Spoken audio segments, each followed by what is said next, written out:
So imagine stepping into a boxing ring, right? You drop your hands to your sides and you stand completely still for 8 agonizing seconds before you are even allowed to throw a single punch. Sounds pretty terrifying. Yeah. I mean, your opponent is circling you, they're jabbing, winding up their own hooks, and you just have to, stand there and take it. Which is wild. Right. But in the high-stakes world of modern naval strategy gaming, that terrifying scenario is exactly what the newest, most devastating digital commander forces you to endure. And, that runs completely counter to the traditional battleship doctrine we all grew up with. I mean, historically, naval strategy, especially in these digital ecosystems, was just an attritional grind. Just a slugfest. Exactly. You build the biggest hull, you mount the heaviest cannons, and you basically trade blows until someone sinks. The math was super linear. Right. But the current meta, specifically regarding guided missile destroyers, or GMDs, has totally abandoned that linear approach. We are now in an era where the geometry of timing dictates the victor. And that shift from brute force to complex calculus is really the foundation of our deep dive today. We are unpacking some incredibly detailed source material from a recent tactical review by the YouTube channel Màn Thầu. Yeah, it's a great breakdown. It really is. And the subject of their analysis has the entire gaming community scrambling to rewrite their loadouts. We are looking at Skiptide. Skiptide. This is a brand new, highly anticipated Gen 5 naval officer designed surgically to command guided missile destroyers. And, Skiptide represents a masterclass in risk-reward system design. Yeah. The developers didn't just, give this officer a bigger gun. Right. They built this mathematical engine that forces the player to completely rethink how a ship survives an engagement in the first place. Which is why our mission today is to decode that mathematical engine. We are going to provide you, the listener, with a definitive guide on how to actually play this Gen 5 officer. It's heavily needed, trust me. Oh, for sure. Yeah. We'll break down exactly how Skiptide's skills balance, massive offensive firepower against some pretty critical defensive vulnerabilities. And we'll share the ultimate strategy for optimizing your missile ship's output. And I think it's important to note, Oh, go ahead. well, I just want to say to everyone listening, even if you have never deployed a digital missile in your life, stick around. Yes. Because the underlying mathematics of how these systems stack, how they multiply and synergize, it's just a fascinating study in optimization. Totally. It's like understanding these variables gives you a blueprint for resource management that applies way beyond a digital ocean. You're constructing a machine where every isolated mechanism relies on and amplifies the next. Precisely. So let's start by looking under the hood of Skiptide's primary damage engine, because the numbers here are frankly absurd.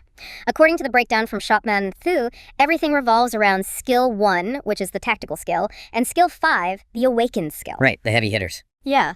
Both of these operate on an identical foundation. They deal skill damage to the enemy with a damage coefficient of 2,000. Which is massive. It is. But for those of us who don't spend our weekends calculating digital ballistics, give us an ELI 5 on what a coefficient actually does to an enemy hull. Okay, sure. Think of your base firepower as the size of a car's engine, right? Okay. And the damage coefficient is the transmission gearing that transfers that power to the wheels. In these strategy games, a coefficient is a direct multiplier of your base stats. So it's not just flat damage. No, not at all. If your ship's base firepower is 100, a coefficient of 2,000 doesn't just mean 2,000 damage points. It means that base stat is being aggressively multiplied through the game engine's internal formula. Wow. So in the context of the current meta, a 2,000 multiplier isn't a standard volley. It's basically a structural collapse for whatever's on the receiving end. It's a guaranteed ship breaker. Exactly. But, and here is the massive catch, the developers didn't just hand players a delete button. To unleash that 2,000 damage coefficient, there is an 8-second prep time. The wind-up. Yeah, the skill has to literally wind up for 8 full seconds before the missile ever leaves the tube. And once it does launch, the resulting buffs from the skill only remain active for exactly 8 seconds. And this creates a highly volatile 16-second cyclical window. The rhythm of your entire engagement is dictated by the swinging pendulum between deep vulnerability and, overwhelming lethality. Right, so during that initial 8-second wind-up and the 8-second aftermath, the source tells us the commanded troop receives a 20% increase in damage resist and a 15% increase in damage intensity. Yep. Plus, we have to factor in skill 2, the attack skill, which provides a flat, permanent passive buff increasing firepower by 20% and damage intensity by another 15%. That passive buff is essentially the constant baseline feeding into that volatile tactical window we just talked about. Okay, let's put this into perspective, though. 8 seconds in a tactical combat game is an eternity. Oh, absolutely. Modern rapid-fire cruisers or, interceptors, they can dismantle a target in 3 or 4 seconds. How does a guided missile destroyer sit there, painted with a massive target lock, and actually survive that prep time? It's the ultimate question. I mean, a 20% damage resist sounds nice on paper, but if you are taking concentrated fire from a whole fleet, 20% mitigation feels like using an umbrella in a hurricane. That brings us to the core of Skiptide's defensive architecture. The developers knew they were creating a glaring vulnerability. They had to. Right. And if you look at how game engines calculate damage resist, it basically acts as a flat reduction against general sustained attacks. Like the normal everyday damage. Yeah, it is the hull armor mitigating the constant spray of standard auto attacks. The umbrella, as you said, keeps the steady rain off, but you are absolutely correct that it isn't enough to survive a hurricane. We will address how Skiptide survives the massive incoming spikes in a moment, but first, we really have to understand why you are enduring that damage in the first place. We need to look at the other side of that equation, which is damage intensity. Yes. The sources mention damage intensity twice. You get 15% from the active skill window, and 15% from the passive skill too. That totals 30%.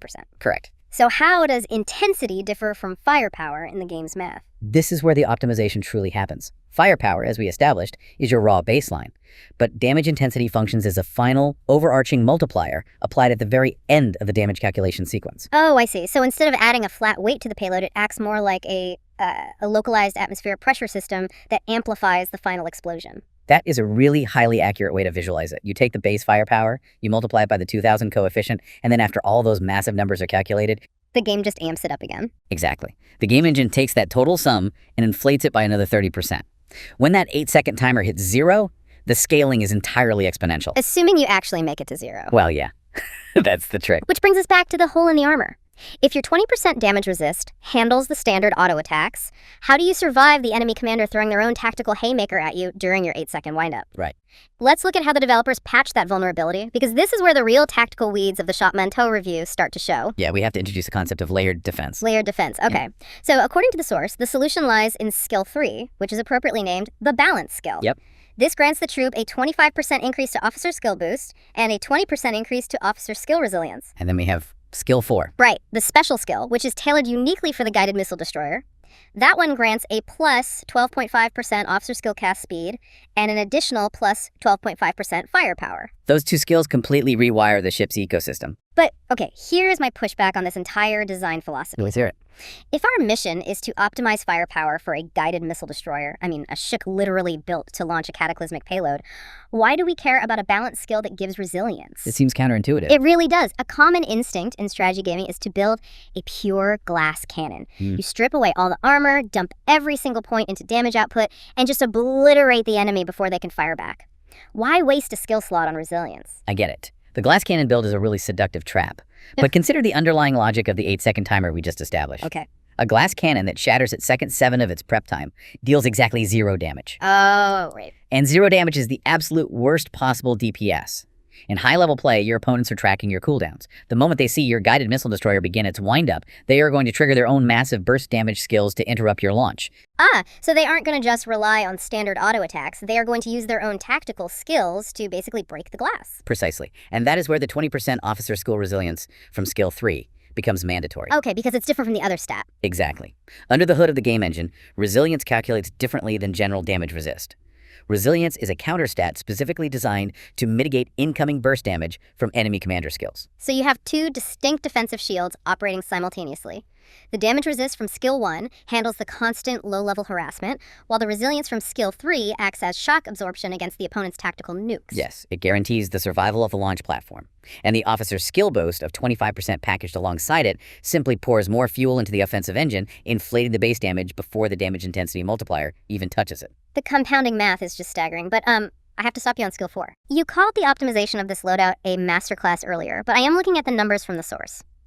Skill 4 gives a 12.5% firepower bump and a 12.5% increase to officer skill cast speed. Right. Out of all the massive numbers we just discussed, 2,000 damage coefficients, 30% intensity multipliers, 25% skill boost, you're telling me a measly 12.5% speed buff is the holy grail of this Gen 5 officer? It is. Explain that to me, because on paper, 12.5% looks like a rounding error. It looks insignificant until you understand how the combat engine handles time. Okay. That 12.5% cast speed directly manipulates the greatest danger of using Skiptide, which is the 8-second prep window. By increasing cast speed, you are literally compressing the clock. Yeah. You are forcing the 8-second timer to tick down faster. You are speeding up the boxer's wind-up. Yes, you are speeding it up without sacrificing a single ounce of the payload's power. In a tactical environment where engagements are decided in milliseconds, shaving a full second or more off your prep time fundamentally alters the timeline of the battle. It means you fire first. It means your defensive buffs cycle back on faster. It speeds everything up. Exactly. Yeah. It tightens that volatile 16-second loop into an aggressive, suffocating rhythm that the opponent mathematically cannot outpace. Okay, to really cement how all these abstract percentages actually win a battle, let's run a simulated play-by-play. I love that idea. Let's visualize this 16-second loop in action for you listening. Imagine an enemy cruiser with a massive health pool drops into range. The clock starts. seconds 1 through 7, your guided missile destroyer begins the agonizing windup. And during those first 7 seconds, the enemy cruiser opens fire. Their standard auto attacks hit your hull, but the game engine immediately calculates your 20% damage resist from skill 1, blunting the impact. Right. Then, let's say at second 6, the enemy commander realizes what you are doing and panics. Naturally. They trigger their own high-damage tactical skill to try and sink you before you launch. But the enemy skill hits, and the game engine steps in again, this time calculating the 20% officer skill resilience from skill 3. The burst damage is heavily mitigated. Your hull holds together. And then second 8 arrives, the timer hits 0, the missile launches. Let's walk through the exact sequence of the game engine's damage calculation at the moment of impact. Okay, so the engine first looks at your baseline. You have the permanent 20% firepower buff from skill 2, plus the targeted 12.5% firepower buff from skill 4 because you're commanding a GMD. So that establishes a foundational firepower boost of 32.5%. Exactly. That massive foundation is then fed into the tactical skill, where it is multiplied by the staggering 2,000 damage coefficient. Just astronomical. It is. Next, the engine factors in the 25% officer skill boost from skill 3, amplifying the sheer force of the skill itself. And finally, a split second before the damage registers on the enemy's health bar, the game applies the overarching damage intensity multiplier. Right, the 15% from the active skill and the 15% from the passive skill, inflating the total cataclysmic sum by another 30%. The resulting damage calculation doesn't just sink the enemy cruiser. It mathematically erases it from the server. And because of your 12.5% cast speed buff, you accomplish this sequence fast enough to dictate the terms of the engagement. It is less like a traditional broadside and more like a pressurized torpedo tube building immense focused compression before blowing the seal. That's a great analogy. The mechanics here are just brilliant. So bringing this all together for you listening, Skiptide is not a blunt instrument. This Gen 5 officer demands that you master the geometry of timing. Absolutely. By aggressively stacking firepower, boost, and intensity to ensure the payload is completely lethal, while concurrently layering damage resist and resilience to survive the suffocating cast time, you transform a standard guided missile destroyer into an optimized, self-sustaining ecosystem of destruction. It perfectly demonstrates that a brilliant concept executed too slowly or without structural support will lose to a meticulously optimized sequence every single time. Efficiency and resilience are what make raw power applicable. And, this principle translates perfectly into the real world. Think about modern stock trading algorithms. High-frequency trading firms spend millions of dollars to lay fiber optic cables in a perfectly straight line between Chicago and New York just to shave fractions of a millisecond off their transaction speed. Oh, exactly. The race to zero. Yeah. They have the financial firepower to move markets, but that massive capital is entirely useless if another firm's algorithm casts their trade 12.5% faster. The mechanics of Skiptide teach us that in any competitive arena, speed of deployment and structural resilience are the true multipliers of power. Well said. The loadout forces you to control the variables you can, so you survive the variables you can't. Which brings us back one last time to that boxer standing in the ring, bracing for impact. Skiptide's absolute dominance, the beautiful, cascading sequence of math we just spent the last 15 minutes exploring, relies entirely on the assumption that the 8-second timer will smoothly tick down to 0. Right. It completely requires a functional clock. So, based on the mechanics of the source material we've decoded today, here is a final thought to mull over. What happens to this perfectly balanced ecosystem if the meta shifts? That's the scary part. Yeah. What happens if an opponent introduces a tactic that doesn't rely on raw damage, but rather utilizes crowd control? A skill that stuns your ship, interrupts your targeting computer, or artificially freezes that 8-second prep time. It would completely unravel the math. Exactly. Yeah. If your entire strategy relies completely on outpacing a ticking clock, just how fragile does your unstoppable force become when someone figures out how to break the watch? Welcome to today's deep dive. Whenever you look at a truly massive piece of artillery in history. Like a battleship's main gun. Right. Yeah. Exactly. There's always a catch. The shell will obliterate anything it hits. Yeah. But rotating that massive turret into position takes an absolute eternity. Right. It's the classic glass cannon dilemma. Unbelievable power demands time, and time is a luxury you rarely have in a chaotic fight. Okay, let's unpack this, because that's exactly the problem players are facing right now with the new Gen 5 Guided Missile Destroyer, or GMD meta. Oh, absolutely. We're looking at some incredible notes today from the YouTube channel shop Màn Thầu. And our mission today, that break down this new officer, Skiptide, his numbers are just, absurd. Completely off the charts. I'm looking at his base stats right now, and he's got a 2,000 damage coefficient. Now, in plain English, that just means his base attack multiplier is insane compared to standard units. Right? Exactly. He's designed to be a heavy-hitting siege specialist. Plus, his first skill gives the troops a 20% damage resist boost. Okay, so they take less damage. Right. And it bumps damage intensity by 15%, which dictates how hard those hits actually land. But here is where I get stuck. That first skill, it has an 8-second prep time. Yeah, it's a brutal wait. It's like strapping a rocket launcher onto a sniper rifle. In a fast-paced naval battle, won't you just get sunk while you're waiting to fire? Well, what's fascinating here is that the developers absolutely know that. That 8-second window is a very intentional, glaring vulnerability. So they want you to sweat a little. Exactly. But Skiptide's third skill gives him a huge boost to resilience and a 25% officer skill damage boost, meaning if he actually survives that windup, The hit is just massive. yeah, the resulting strike is so mathematically devastating that it practically ends the engagement. So it's a guaranteed knockout punch? Yeah. Assuming you live to throw it. Precisely. And that agonizing wait is exactly why Skiptide cannot sail alone. I mean, you need to buy him time. Which brings us to the second half of this GMD formation. Here's where it gets really interesting. Ah, Tidal Fang. Yes, Esmeralda del Rio, better known as Tidal Fang. Shop Mantu's Who highlights her as the definitive leader to pair with Skiptide for this exact reason.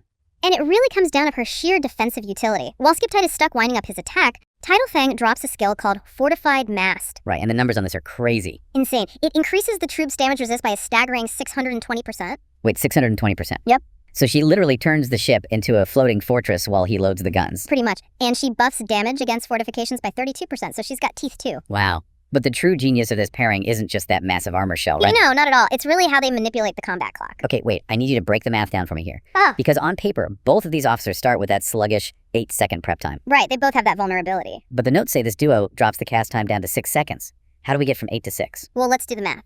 Tidal Fang has an awakening skill, essentially her ultimate passive ability called Straight Dominion. Okay. That skill chops a flat 1 second off the prep time for any officer in the troop. Okay, so 8 minus 1 gets us to 7 seconds. But where does the last second go? That comes from Skiptide's own fourth skill. It grants GMDs a 12.5% buff to cast speed and firepower. Oh, I see. So instead of just subtracting seconds, it accelerates the underlying game clock for their actions. That 12.5% speed multiplier shaves off that final second, bringing the actual launch window down to a mere 6 seconds. Wow, so they completely erase his one fatal flaw. You get the 620% fortress defense, the massive artillery damage, and suddenly you're firing a full 2 seconds faster than you should be. Exactly. And this fundamentally changes the causality of the fight. I mean, it's not just about good teamwork, it's about time compression. Right, because the enemy sees a heavy artillery setup and calculates they have a standard 8-second window to counter or flee. Exactly. By compressing that window to 6 seconds, you're actively stealing their reaction time. So what does this all mean for you, the player?